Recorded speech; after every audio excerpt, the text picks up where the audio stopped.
Welcome back to Afternoon Live.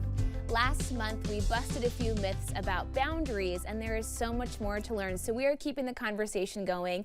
We welcome back licensed professional counselor, Christine Babinec. Great to see you. So nice to be here. In this festive time during the holiday season. It's beautiful. So let's go back to, let's refresh where we were a little while ago, because we kind of started talking about what boundaries aren't, because a lot of us have been using the word wrong. So should we go back to what are boundaries so we can use them correctly? Absolutely. I think I did sort of jump into the middle there, but yeah, let's go back to the beginning. Because you were saying it's more about fostering healthy relationships than it is about putting walls up. And I think that I was one of those people who was looking at it the wrong way.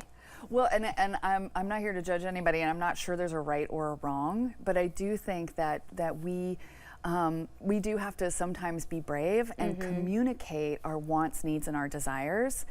And like we said before, consent and boundaries are the foundations of all healthy relationships. So first, let's figure out what our boundaries are, and like figure out that by sort of thinking about what are our preferences, what do we really, really like and enjoy that we can communicate to other people, and then what makes us feel very, very uncomfortable, and we want to create some boundaries for ourselves that we can also communicate to other people. Because it's about what works for us and not necessarily controlling the behavior of others. Beautifully said. Okay. Absolutely. I'm learning. You're my teacher. No, you're doing great. I love it. So how do we kind of start figuring out what are some boundaries that are helpful to ourselves? Yeah, so I think a lot of the times we just know things in our head and our heart, but sometimes we're afraid to say it out loud.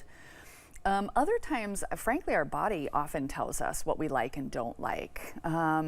Could be certain people, could be certain situations that trigger us to go, oof, I don't really like that. Right.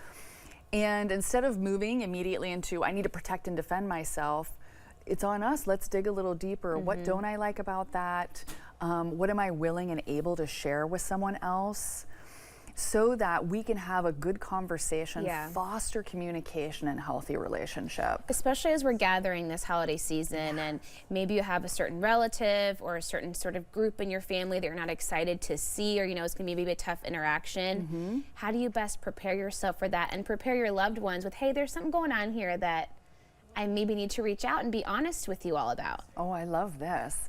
I think the one group of people we can and should speak for is children. Yeah. And so if we in our own homes are fostering boundaries and consent, then we're teaching our kids no one has the right to touch you, hug you, squeeze you, unless you are interested in that. And so what we can do is we can, again, foster good communication and tell the people in our lives, tell the grown-ups in our lives, hey, we're teaching our kids about boundaries and consent. We're teaching them not to hug or kiss or touch anybody without asking first. And will you join in with us? Will you support that? Will you honor that? Will you respect their answers? If you say, oh, come give grandma a hug, and you know, little Johnny or Jamie doesn't want to do that, we say, you know what?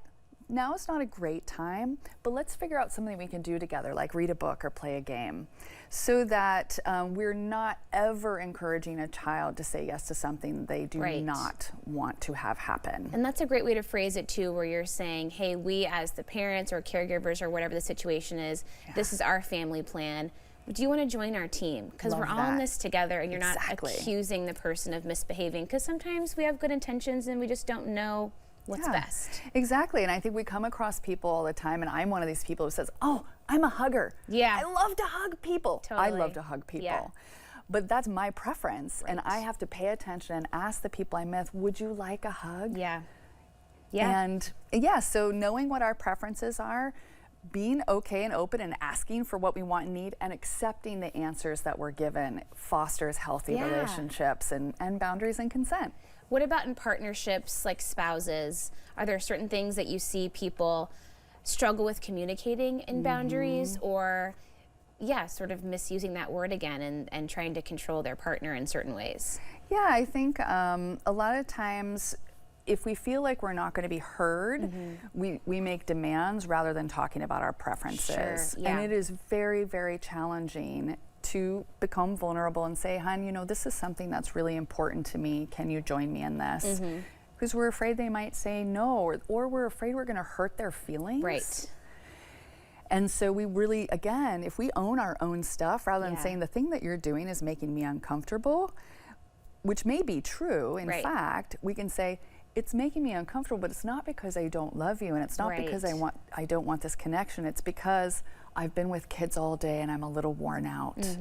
Or I'd love to do this thing first so I can pay more attention to you. Yeah. You know, so just increasing communication Yeah. rather than decreasing it by just putting down a hard and firm demand or ask of Yeah. someone. And sometimes we get stuck in a rut and it can be hard to open up and take that first step communicating. Do you have ways to encourage people just bit by bit to open up and be ready to be more vulnerable? Because it can be scary at times, even with a loved one that you really trust.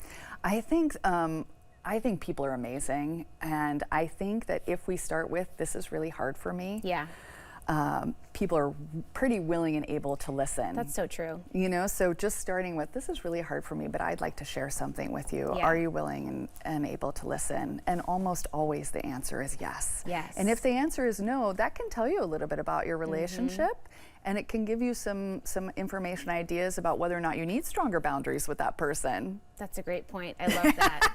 Thank you so much. Great to see you. It's my pleasure Have to a be wonderful here. holiday. Thank See you, again you soon. too. Okay. We want to remind everyone that Christine has an award-winning children's book called Want a Hug, which is a great way to have this conversation with kids. We'll have more information about the book and Chris on our website at katu.com. And we'll be right back with more Afternoon Live right after this.